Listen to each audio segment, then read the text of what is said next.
I wanted to show you something pretty cool, I think. So I'm working on a project in Cursor. This is a story pipe project for storage generation, and I just want to add authentication layer to it using Supabase and auth 0. And I've done a lot of the parts of this process, such as configure the systems on the both ends, implemented some code. This is a Streamlit application, so it's another sort of complication over here. And yeah, updated Docker files with necessary fields, added some secrets and stuff like that. But I'm still running into some issues and it doesn't work. And I want this thing to actually fix it. And this is where a recent piece of news comes in.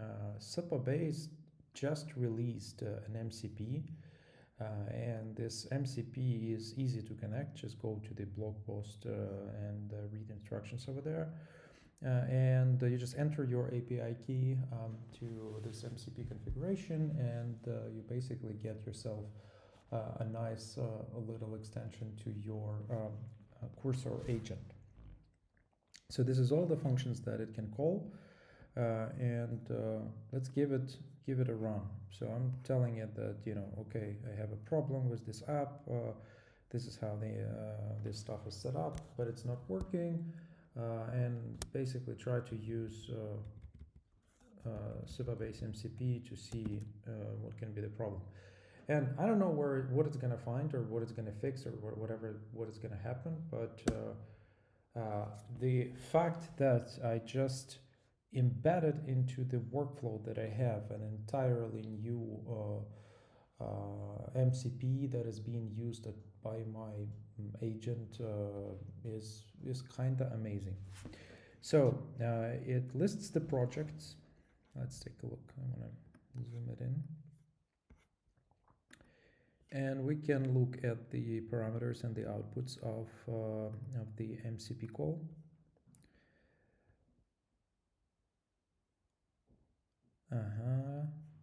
Let's examine the source directory. Then it goes and monitors stuff in the code. All right.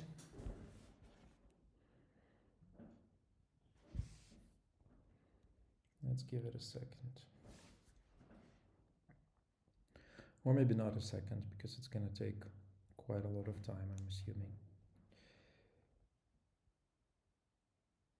All right. Now it says, okay, let's list tables and see what's happening. Well, there's nothing that it's going to find in the tables because, well, really not a single user has been added to this thing. So it's going to look at the logs.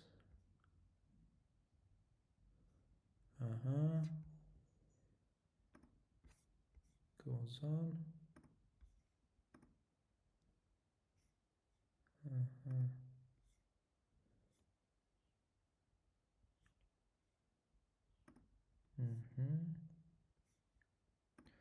Okay, so now it's basically checking the row level security policies because it knows that that is one of the possible issues.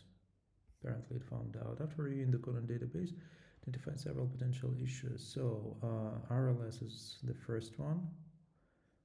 This policies in the user profiles table, for example, there's a policy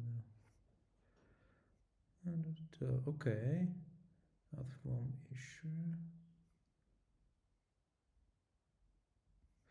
Let's test if we can perform simple operations on Supabase. Okay, let's test it.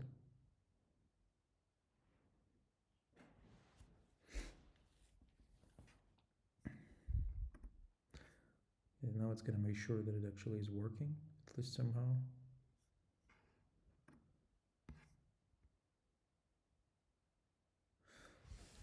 How cool is that? Now I basically have an MCP that allows me to talk to my database server. And this is so cool. Okay, now it wants to apply a migration. It basically, okay, it sends a query. Let's update all these policies. great. It's much better than me updating that through the website. Actually, that's funny. Um, I tried to use CLI for that, but apparently Supabase CLI is not as great. And the fact that they released MCP is very helpful. Somehow it feels like it's better and can do more, but I may be entirely wrong. Perfect. So it did the analysis. It changed the policies on the server side, and I'm gonna check if that actually worked. I'm not gonna show you whether it did, because my point here was to show you how cool it is to have an MCP, especially if this is an MCP to Supabase, to access your and manage your databases. Although probably this is going to be one of the most dangerous MCPs to have lost access to. All right, thank you.